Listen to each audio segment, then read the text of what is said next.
So you haven't been back here in how long? 10 years. How does it feel? It's strange. You had something happen to you here. Yes. I want to understand what happened to me and why. Okay. I do want to start out by telling you how I work. When I speak about feeling something or seeing something, that's not necessarily a real-life person in the flesh that I'm seeing. Why don't we start exploring? Please communicate with me how you're feeling. I'm back in the Hilton, but this is new to me. Usually I drive in the back door, go to the stage, go to my dressing room. When I'm finished work, go back to my car and go the back way home. Wow. Oh my goodness.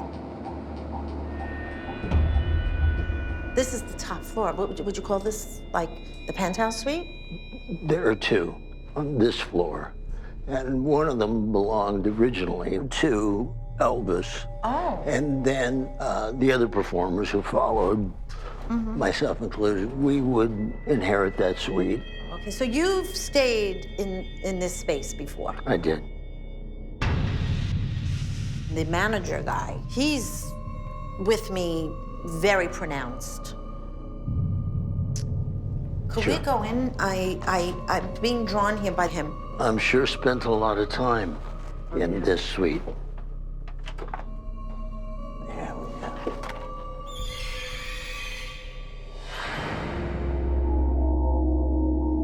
How do you feel? I have goosebumps right now. Really? I do. I really need to ask you more about your friend's manager because he wants our acknowledgement. Oh, by the way, I always get the birth given names for people.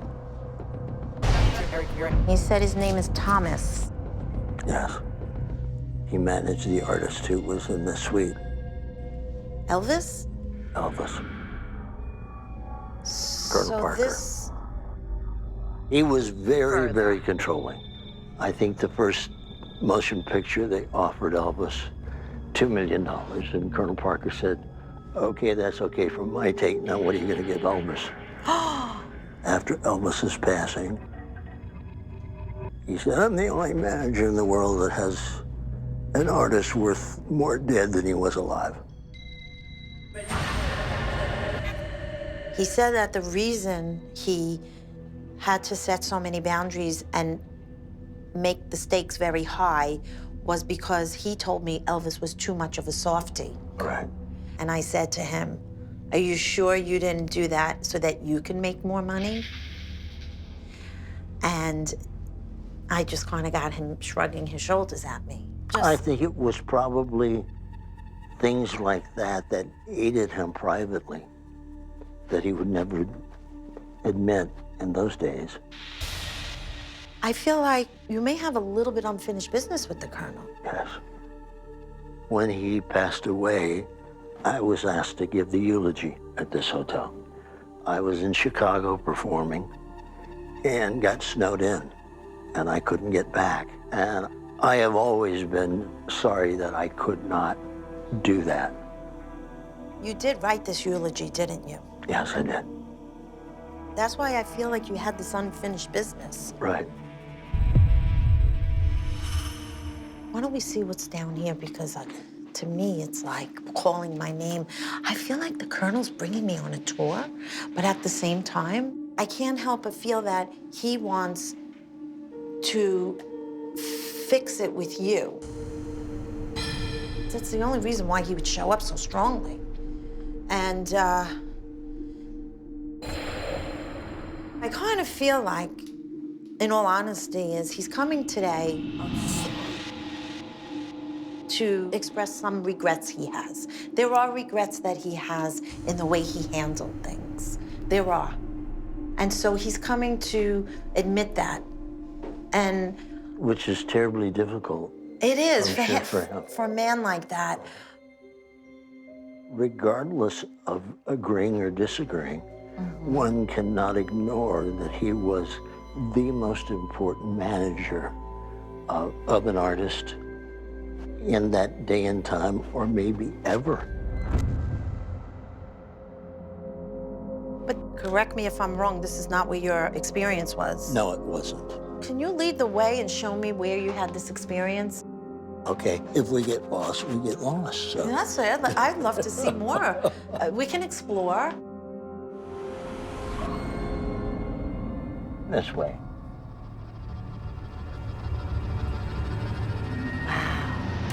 Now, if I remember right, So we this go is right your- around here, This is your back way. down this long hallway.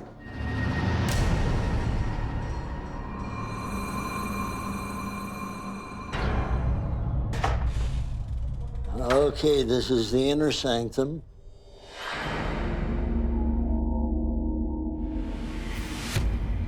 Oh, wow. I just got the eeriest feeling. I just feel so many emotions. It's bittersweet. It's, Yes, you feel it? yes.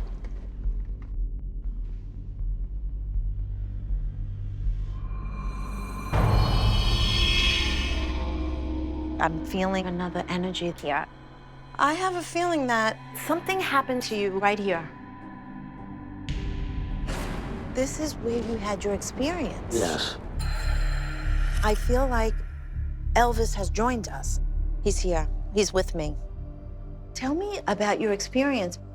I was standing literally on that X right there. Right there.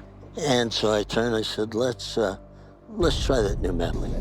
I turned back to the audience and I said, we're gonna do some songs in tribute to a very dear friend whom I loved and who worked the stage. And I started that medley. And with that, every light on the stage went out. The monitors went dead. The audience acted like it was part of the show. They don't know. I just kept singing. I'm standing here, and the light gave me a chance to look up there.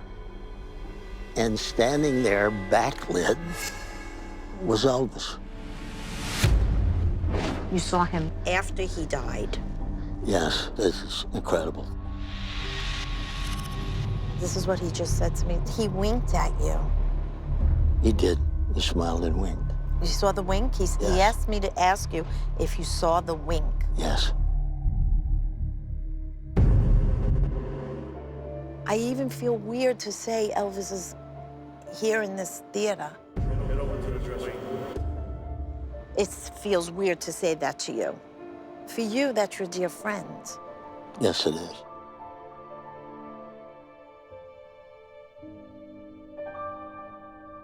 What went on? Tell me your story. The day that he passed, his father called me to tell me about it. I thought it was Elvis calling. I said, Elvis. And he said, no, Wayne, it's Vernon. And I said, I'm sorry, Mr. Russo, I thought it was Elvis. And he said, no, I want you to know he's left us. And I was speechless like I am now.